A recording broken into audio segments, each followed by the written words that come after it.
More minutes. Chapter 13. My body reacts before my mind does, and I'm running out the door, across the lawns of Victor Village, into the dark beyond. Moisture from the sodden ground soaks my socks, and I'm aware of a sharp bite of wind. But I don't stop. Where? Where to go? The woods, of course. I'm at the fence before the hum makes me remember how very little I am trapped. I back away, panting, turn on my heels and take off. The next thing I know, I'm on my hands and knees in the cellar of one of the empty houses in Victor Village. Faint shafts of moonlight come in through the window wells above my head.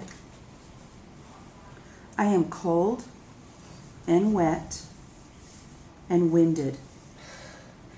But my escape attempt has done nothing to subdue the hysteria rising up inside me.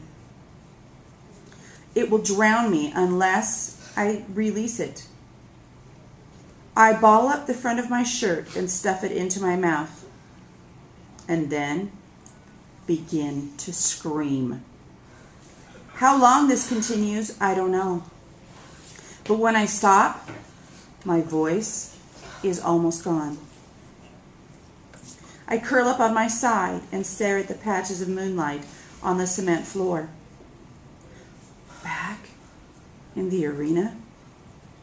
Back in the place of nightmares. That's where I'm going. I have to admit, I didn't see it coming. I saw a multitude of other things: being publicly humiliated, tortured, executed, fleeing through the wilderness, pursued by peacekeepers and hovercraft,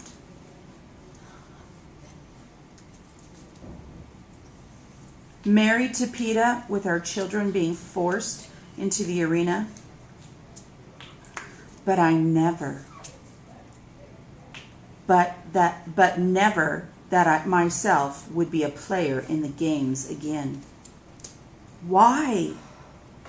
Because there's no precedent for it. Victors are out of the reaping for life.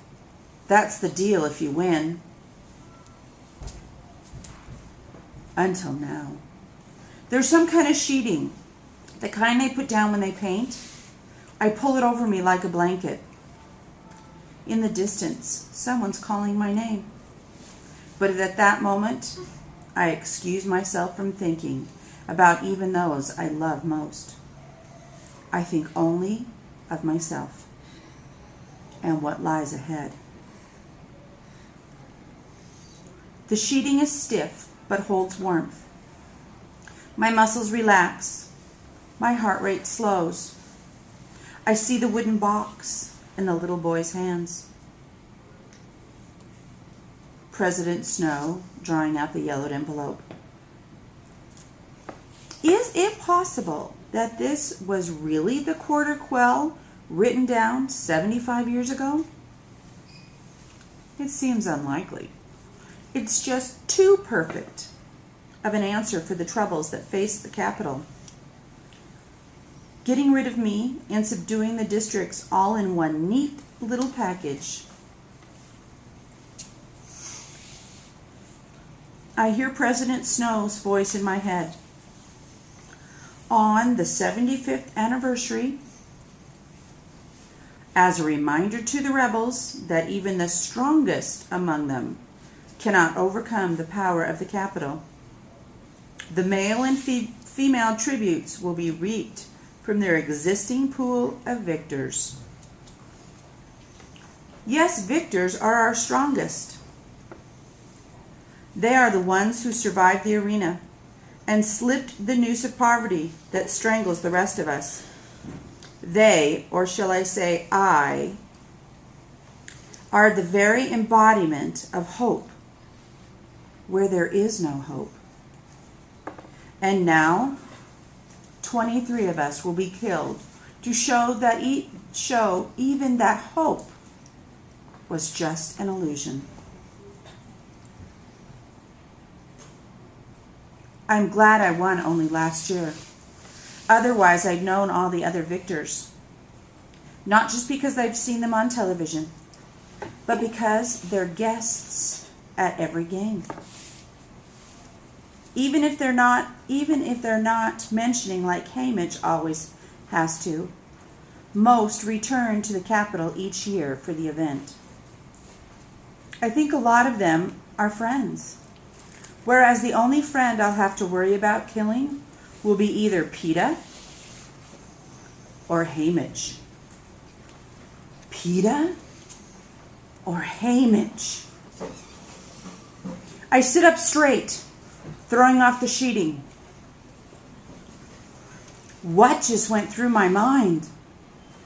There was no situation in which I would kill either Peeta or Hamish. But one of them will be in the arena with me. And that's a fact. They may even decide between them who it will be. Whoever is picked first, the other will have the option of volunteering to take his place. I already know what will happen. Peeta will ask Hamish to let him go into the arena with me, no matter what, for my sake, to protect me. I stumble around the cellar, looking for an exit. How did I even get into this place?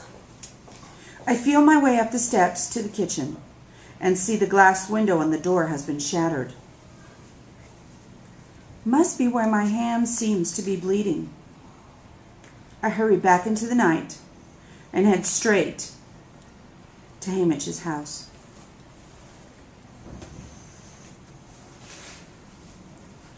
He's sitting alone at the kitchen table.